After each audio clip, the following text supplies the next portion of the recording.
Lionel মেসির কারণে অনেকটাই আড়ালে আবডালে থেকে যাওয়া এক মানুষ, এক নাম ডি মারিয়া, অথচ আর্জেন্টিনার প্রত্যেকটা অর্জনে গর্জনে তার অবদান রয়েছে এবং আর্জেন্টিনার সাম্প্রতিক যে ব্যর্থতাগুলো সেখানে তার অনুপস্থিতি, অর্থাৎ তার উপস্থিতি থাকলে কে জানে সেই ব্যর্থতাগুলো হয়তোবা সাফল্যে রূপান্তরিত হতো।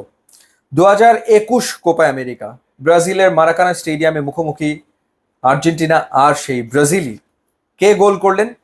ডি মারিয়ার একমাত্র গোলে দীর্ঘদিনের ট্রফি খরা ঘুচিয়ে ফেলল আর্জেন্টিনা। ঠিক তার পরের বছর ফিনালিসিমা ইটালির বিপক্ষে আর্জেন্টিনার 3-0 গোলের দাপটে জয়। লতারো মার্টিনেজ, ডিপলের পাশাপাশি সেই ম্যাচে ডি মারিয়াও কিন্তু গোল ঠিকই করলেন।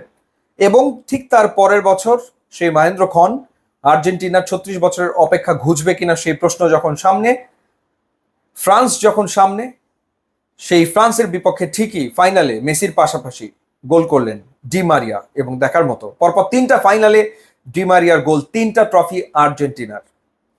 এবং ঠিক তার আগের যে 3টা ফাইনাল, 2014 বিশ্বকাপের ফাইনাল, সেই ফাইনালে অনুপস্থিত ছিলেন ডি মারিয়া। ইনজুরির কারণে তার খেলা হয়নি, আর্জেন্টিনারও আসলে আর কাপ জেতা হয়নি।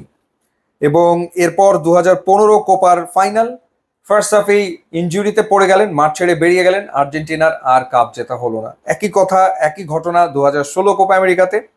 গ্রুপ পর্বে ইনজুরিতে পড়েছিলেন, ফাইনালে খেলতেও নেমেছিলেন, কিন্তু আবারও ইনজুরি হানা দেয়, মাঠ থেকে বেরিয়ে যান, আর্জেন্টিনারও আসলে কাপ জেতা হয়নি। ওই 3টা ফাইনালে ডি মারিয়া যদি পারফর্ম করতে পারতেন তাহলে আর্জেন্টিনার কাপের সংখ্যাও নিশ্চিতভাবেই আসলে বাড়ত। এ তো গেল ন্যাশনাল টিম। বয়সভিত্তিক পর্যায়েও তিনি কিন্তু আসলে বিশ্ব চ্যাম্পিয়ন হয়েছেন, অর্থাৎ আন্ডার-20 ওয়ার্ল্ড কাপের শিরোপা তিনি জিতেছেন 2007 সালে। এবং ঠিক তার পরের বছর 2008-এ আর্জেন্টিনা অলিম্পিকের গোল্ড মেডেল জিতলো এবং সেবারও তিনি নাইজেরিয়ার বিপক্ষে আসলে গোল করলেন গোল্ড মেডেল নিশ্চিত করার ক্ষেত্রে।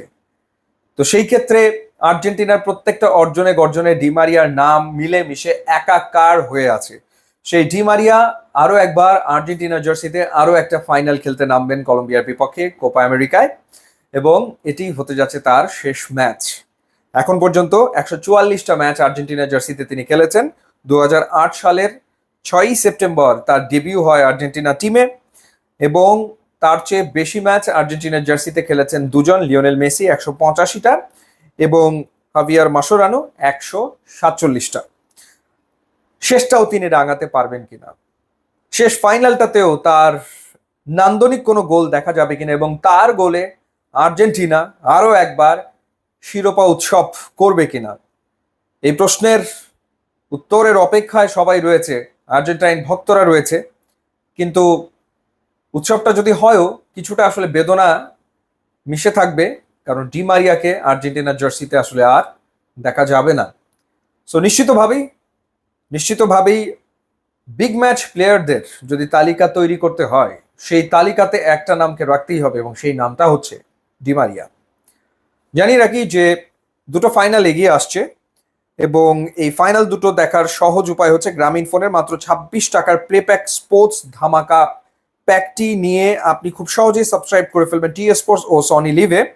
অর্থাৎ ইউরো ও কোপার ফাইনাল দেখার জন্য সবচেয়ে সহজ সমাধান হচ্ছে প্লেপ্যাক স্পোর্টস ধামাকা।